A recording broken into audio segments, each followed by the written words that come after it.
This video is going to go back and summarize the three different forms of a quadratic equation that we've covered so far in this semester. So here's our essential question.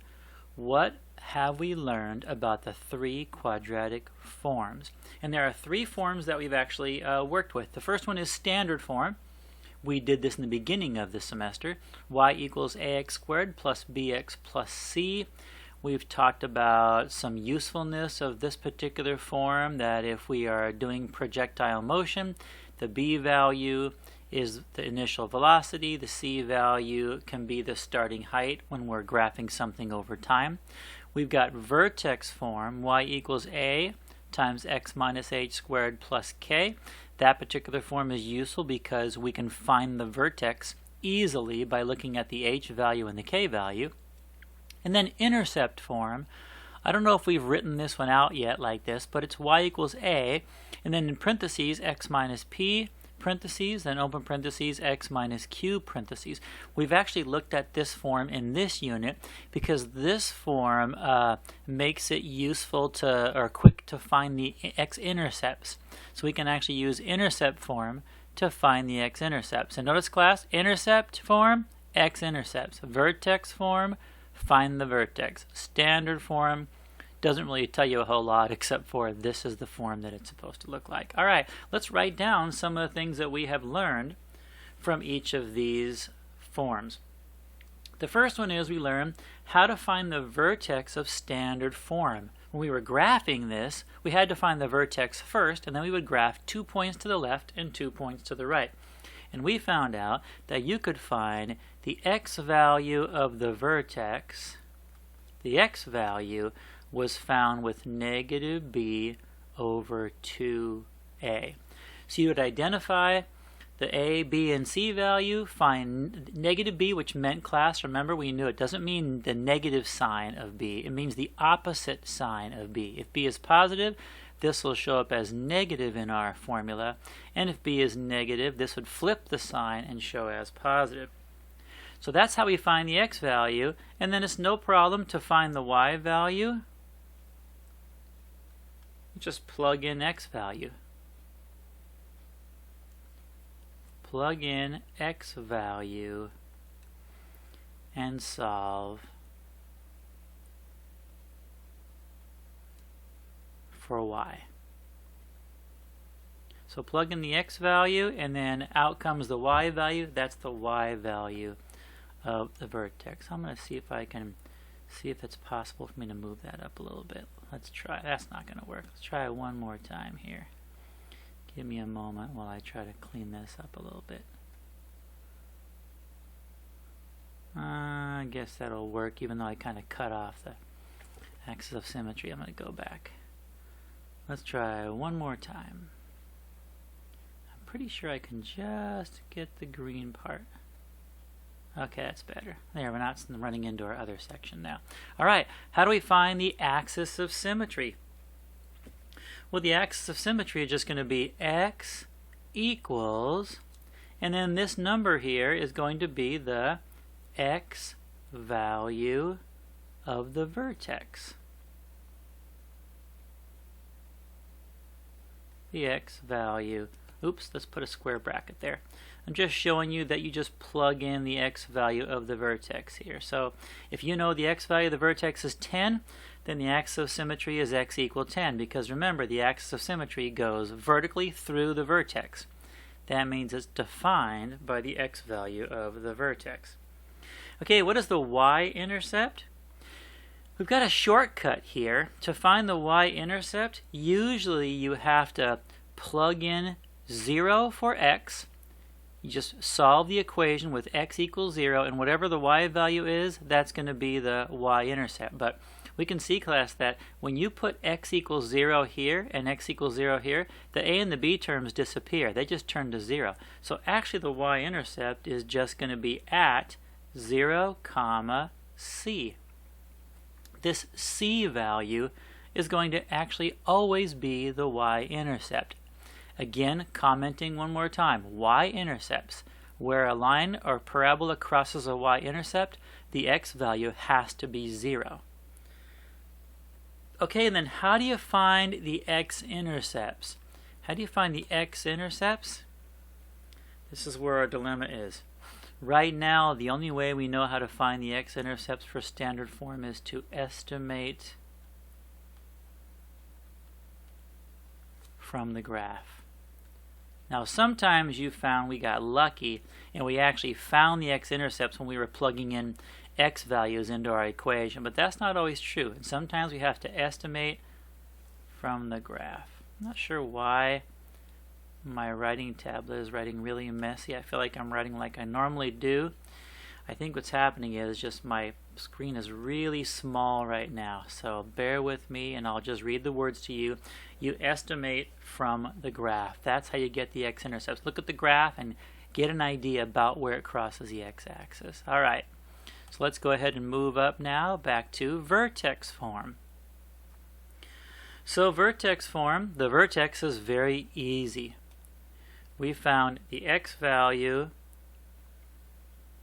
The x value of the vertex is h, and the y value is k. So the vertex is at h, comma, k, and remember we noted this, when you pull the h value out of the equation, you flip the sign. And that's because the minus sign is already in our vertex form quadratic. So if h is positive, it would show up as negative something. So if h is 3, it would show up as x minus 3. If h is negative 3, it would show up as x minus negative 3, which actually is x plus 3. So you flip the sign of h. Alright? Next thing is, what's the axis of symmetry? Easy enough. X is equal to, same thing, it's the x value of the vertex. And in this case, it's pretty easy. Since h is the x value of the vertex, then x equals h is actually the axis of symmetry. And I should preface that. Let's see if I can move this again. So we can just put a little word here to make more sense to you. I should put on here, so x equals h, because h is the x value of the vertex. Alright, how do we find the y-intercepts? This one we do like we talked about in standard form. You actually set x equal to 0 and solve for y. So again, since the y-intercept is where x equals 0, just take your equation, whatever it is, and go ahead and plug in 0 for x, and then go ahead and put that in your calculator. Multiply that out, and whatever the y value is, that is the y-intercept. And then the last thing is, how do we find the x-intercepts? Same thing as we found on standard form. For now, we have to estimate from the graph. Now, when I say for now, class, that means that when we get 2 units from now, not the next unit, but the unit, actually, it's the next unit from here, we're going to actually show how to calculate the x-intercepts rather than estimate from a graph. Alright, our last form, which we just introduced in this unit, is intercept form. In intercept form, we learned that since this form tells us that P and Q are the x-intercepts, we need to find the exact midpoint, the middle point between those two values, and that's going to be our x value of our vertex. So how do we find the x value of the vertex? We just take P, we add it to Q, and then we divide the whole thing by 2. And that's going to tell us, let's take a look on a graph. If we have a graph and we have a parabola right here, oops, let's do that a little bit better so we can see x-intercepts. What that's going to give you is the point exactly in the middle of those two x-intercepts, which happens to be exactly where your axis of symmetry is, which is the x value of the vertex. And then the y value,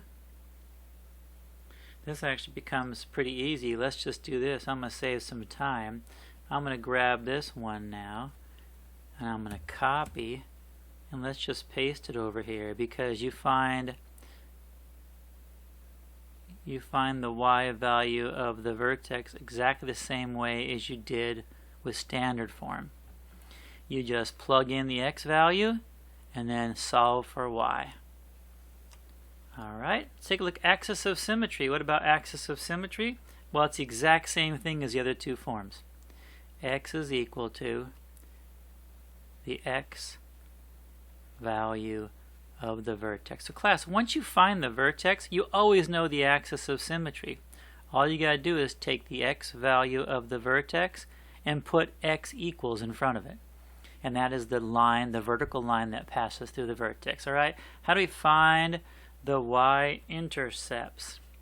Same as the way we found the y-intercept for vertex form. You set x equal to 0, so x equals 0 in whatever equation we have, and solve for y. Whatever the value of y is, that's going to be where x equals 0, which means that has to be where it crosses the y-axis. And then the x-intercepts, the nice part about intercept form is the x-intercepts, all we do is we're going to use the zero product property. So if we look at our example for intercept form, we're going to take x minus p and set it equal to 0, and we're going to say x minus q, and we're going to set that equal to 0. And in this case, you would solve